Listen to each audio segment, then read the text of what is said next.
சட்னி செய்ய போகிறோம். அதுக்கு தேவையான பொருட்கள் இப்போ பார்க்கலாம். 1 கப் பீட்ரூட்டு, 1/4 கப் தேங்காய், ஒரு 5-6 மிளகா, வரமிளகா, பூண்டு 4 பல், ஒரு கோலி அளவு புளி, 1 டீஸ்பூன் கொத்தமல்லி வறுக்கணும். இது தாளிக்கிறதுக்கு கடுகு, எண்ணெய், ருசிக்கு உப்பு, இவை அனைத்தும் பீட்ரூட் சட்னிக்கு தேவையான பொருட்கள். இப்போ இதை வணக்கணும். பற்ற வச்சாச்சு. இதில் கொஞ்சம் ஆயில் விட்டு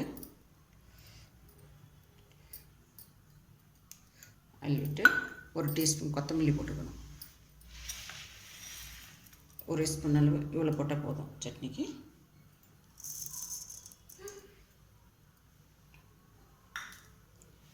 இது 4 மிளகா. காரம் நிறைய தேவைப்படுறவங்க இன்னும் 2 மிளகா கூட சேர்த்து போட்டுக்கலாம். ஏன்னா பீட்ரூட்டு ஸ்வீட் தன்மை உடையது, அதனால் காரம் சேர்த்து போட்டுக்கிட்டா நல்லா டேஸ்ட்டாக இருக்கும்.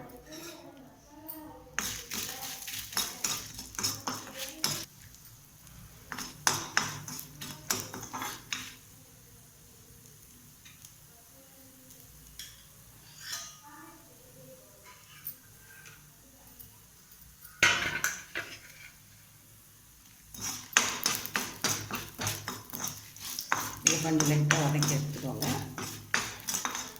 கொத்தமல்லி வாசனை போகிற வரையும் வதக்கி எடுத்துக்கோங்க. இப்போ இது தட்டுக்கு ட்ரான்ஸ்ஃபர் பண்ணிடலாம்.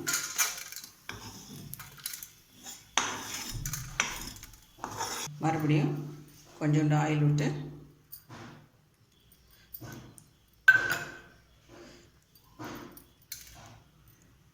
பூண்டு 4 பல்,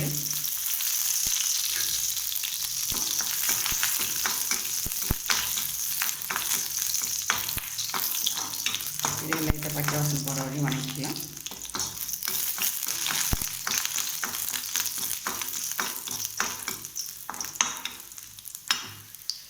இது கூட புளி,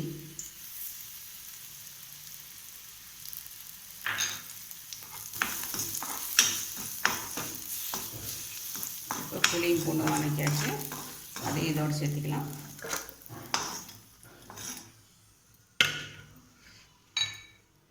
இப்போ லைட்டாக தேங்காயும் வதக்கிக்கலாம்.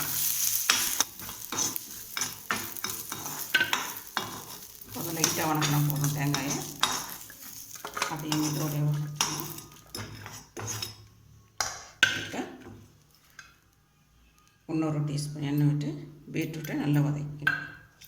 பீட்ரூட்டும் பச்சை வாசனை போகிற வரையும் வதக்கணும்.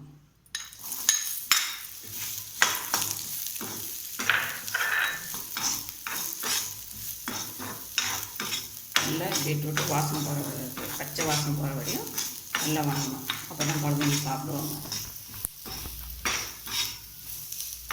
இது ஒரு 2 மினிட்ஸ் ஆகும் வறுக்கிறதுக்கு.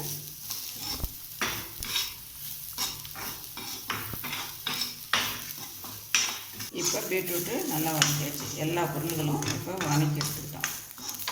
இது எல்லாமே ஒரு பிளேட்டில் போட்டு ஆற வச்சு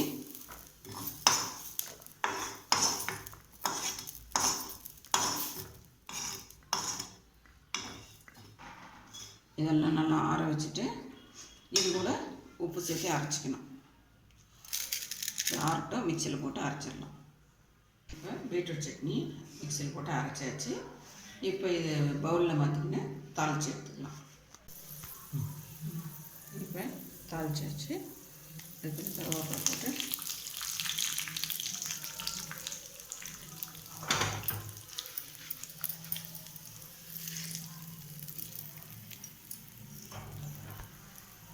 இப்போ பீட்ரூட் சட்னி ரெடி. இது இட்லியோடு சாப்பிட்றதுக்கு நல்லாயிருக்கும், சாதத்தோடு பிசைஞ்சு சாப்பிட்றதுக்கும் நல்லாயிருக்கும், தோசைக்கு நல்லாயிருக்கும், பூரிக்கும் நல்லாயிருக்கும். நன்றி.